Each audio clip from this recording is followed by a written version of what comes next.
नमस्ते मित्रों, सभी को जय श्री राम। आज हम जानेंगे संस्कृत दिवस 12 अगस्त को है। तो संस्कृत दिवस में संस्कृत के बारे में जानेंगे। लोग भूल गए हैं संस्कृत दिवस को। जानिए कुछ हस्तियों ने क्या कहा था। देववाणी संस्कृत विश्व की सबसे प्राचीन भाषा है। संस्कृत भाषा से ही विश्व की सभी भाषाओं का उद्गम हुआ है। आज संस्कृत दिवस है, लेकिन भारतवासी भूल गए हैं क्योंकि ये सब इतिहास में पढ़ाया नहीं जाता है। संस्कृत भाषा की कितनी महिमा है, उसका कोई भी पूरा वर्णन नहीं कर सकता है। आइए आपको बताते हैं कि कई बड़ी बड़ी हस्तियों ने क्या क्या कहा है संस्कृत भाषा के बारे में। संस्कृत भारतीय अस्मिता है। भारतीय भाषाओं में मात्र संस्कृत ही देश के लोगों को अपनी संस्कृति और इतिहास से परिचित कराकर भारत की एकता और अखंडता की रचना करने में सामर्थ है। पूर्व महामहिम राष्ट्रपति श्री ज्ञानी जेल सिंह जी। भारतवर्ष में संस्कृत भाषा ही एक ऐसी भाषा है जो सर्वग्राह्य है। स्वतंत्रता संग्राम के समय जब बोलचाल के लिए अंग्रेजी भाषा का हर और विरोध हो रहा था, तब जेल के विभिन्न प्रांतों में व प्रदेशों में स्वतंत्रता सेनानियों को परस्पर बातचीत करने व समझाने में संस्कृत भाषा ही अत्यंतिक सहायक व उपयोगी सिद्ध हुई। स्वतंत्रता सेनानी श्री मननाथ गुप्ता।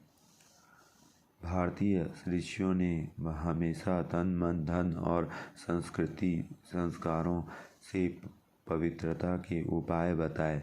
साथ ही वाणी में शुद्धता के लिए भी उन्होंने देश की संस्कृति के रूप में एक वैज्ञानिक भाषा का वरदान दिया। पूर्व मंत्री दिल्ली श्री राजेंद्र गुप्ता। स्वाधीनता की प्रेरणा संस्कृत वाङ्मय ने दी और स्वतंत्रता सेनानियों ने गुरुकुल में इसकी योजना तैयार की। पूर्व महापौर दिल्ली नगर निगम श्रीमती शकुंतला आर्य। भारत और भारतीय की कल्पना संस्कृत भाषा में अभाव में अधूरी है। पूर्व संसदीय सचिव दिल्ली विधानसभा श्री नंद किशोर गर्ग। आपको बता दें कि कंप्यूटर भी संस्कृत भाषा को सबसे सुगम तरीके से समझ पाता है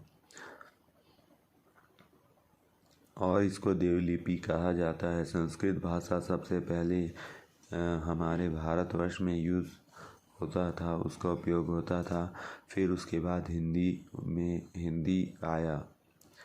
समाज में नैतिकता का ह्रास संस्कृत भाषा की अपेक्षा के कारण हुआ है।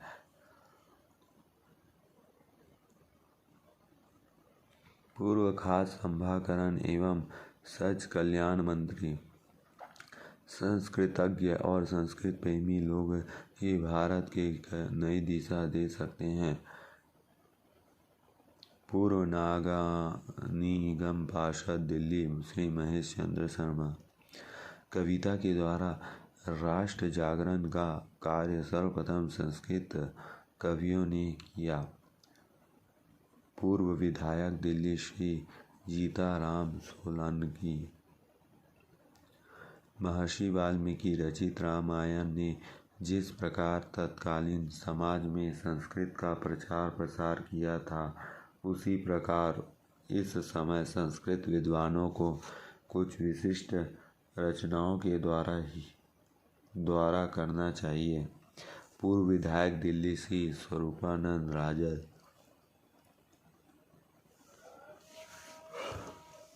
संस्कृत वाङ्मय समस्त ज्ञान विज्ञान का कोश है। संप्राति लोक जीवन के कल्याणार्थ का व्यवहार आवश्यक है। पूर्व विशेष सचिव भाषा एवं शिक्षा दिल्ली श्री अनंत सागर अवस्थी। मानव इतिहास के संपूर्ण तथ्य संस्कृत वाङ्मय में है, इसलिए मनोत्थान के लिए संस्कृत की शिक्षा आवश्यक है। पूर्व उपाध्यक्ष दिल्ली विधानसभा फतेह सिंह। संस्कृत भाषा के माध्यम से ही छात्रों को भारतीय संस्कृति का ज्ञान कराया जा सकता है। शिक्षा मंत्री दिल्ली सरकार श्री अरविंद सिंह लवली। संस्कृत भाषा मानव जाति के चित्त को समृद्ध करने वाली प्राचीन व सार्वभौम भाषा है। इस भाषा के पास ऐसी शक्तियाँ हैं कि इससे साहित्य और विज्ञान दोनों को समान रूप से अभिव्यक्ति मिली है। संप्रति इसके प्रचार के लिए बाल साहित्य के रूप में चित्रकथाओं की रचना की जानी चाहिए। पूर्व महामहिम राष्ट्रपति डॉक्टर शंकर दयाल शर्मा।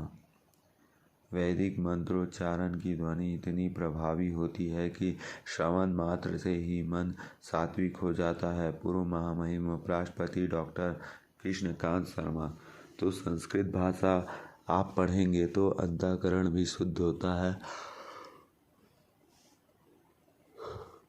और एक चीज़ है जो कि मेरा भी अनुभव है, संस्कृत आप जब याद कर लेंगे तो कभी भूलेंगे नहीं। जो चीज़ जैसे कि हमको संस्कृत में कोई चीज़ याद हो गई है तो वो हम नहीं भूलते। जैसे कि मैं एक उदाहरण दे रहा हूँ।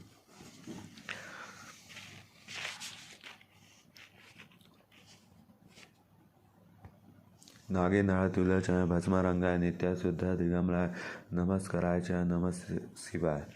तो यही चीज़ है, संस्कृत जो है ये वो याद रहती है। आप संस्कृत को भूल नहीं सकते हैं।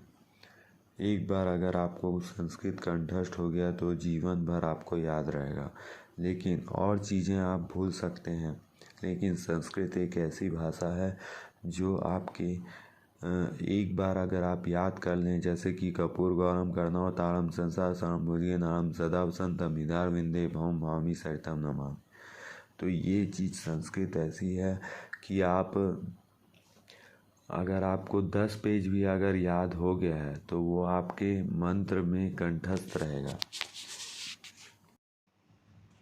जैसे कि आप स्क्रीन पे देख रहे हैं संस्कृत दिवस। संस्कृत दिवस 12 अगस्त को है। इसका सामंजस्य हितम संस्कृति निहितम। तो समाज के हित के लिए संस्कृत बहुत ही अति आवश्यक है, इसका कहने का अर्थ ये है। और इसी में उसकी निहित है, मतलब इसी में उसकी भलाई है। तो इसलिए संस्कृत अवश्य सभी को सीखना चाहिए। कुछ नहीं तो हर रोज़ 5 श्लोक अवश्य पढ़ें, भगवद गीता अवश्य पढ़ें।